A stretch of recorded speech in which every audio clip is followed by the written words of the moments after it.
बहू, ओ बहू, क्या कर रही हो? कुछ नहीं माँ जी, झाड़ू निकाल रही हूँ। ठीक है बहू, तुम झाड़ू जल्दी निकालो और तुम खाना जल्दी बना देना, क्योंकि दिन में हम लोग जाएंगे गेहूं काटने।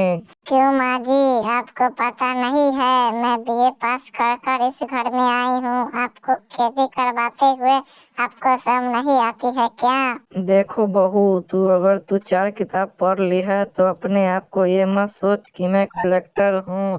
अगर तुमको हमारे साथ रहना है तो जो मैं करता हूँ वो भी तू करेगी। क्यों माँ जी, आप पे मैं कैसे भरोसा करूँगी? कल को आप कहीं टट्टी खा लोगी तो हमको भी खाना पड़ेगा ना टट्टी।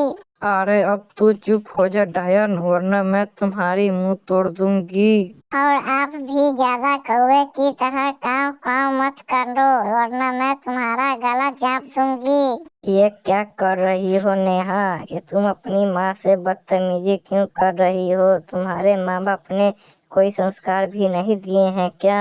नहीं जी, मेरे माँ बाप ने तो बहुत अच्छे संस्कार दिए हैं और उसने ये भी कहा है अगर तुम्हारे ससुराल में कोई ज्यादा बोलता है तो तुम उसे मार मार कर रबड़ बना देना।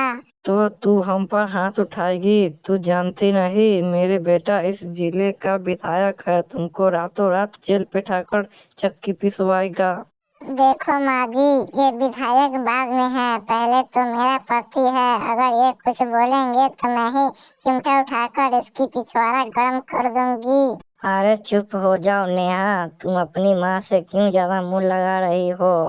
ठीक है जी, आप कहते हैं तो मैं चुप हो जाती हूँ। सुजाता, ओ सुजाता, अरे तू कहाँ मर गई? अरे क्या हो गया कविता भाभी, आप सुबह सुबह कौवे की तरह काव काव क्यों कर रही हो?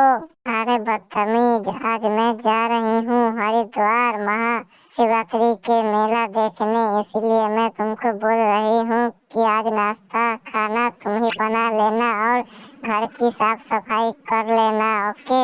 हाँ हाँ जाइए भाभी, वैसे भी आप दिन भर रह के यहाँ पे कुछ नहीं करते, सिर्फ आप मोबाइल चलाती रहती हो। अरे सुजाता, तू मुझे क्यों गुस्सा चढ़ा रही है? तुझे कहने का मतलब है कि मैं घर की कोई काम काज नहीं करती हूँ क्या? क्यों कविता भाभी, आपको सच्चाई सुनते ही गुस्सा आता है तो आप क्यों मुफ्त की रोटियां तोड़ती रहती हो? तो आप हमको घर की काम में का हाथ क्यों नहीं बटाती हो? अब तुम चुप हो जा सुजाता, वरना मैं तुम्हारी मुंह तोड़ दूंगी। और आप भी इस कैंची की तरह चलती हुई जवान को लगाम लगा लो भाभी, वरना मैं तुम्हारी जवान काट दूंगी। हे भगवान, लगता है आज मेरी दोनों बहुएं पागल हो गई है। ऐसा लगता है कि दोनों गुस्से में अपने चाकू न मार ले।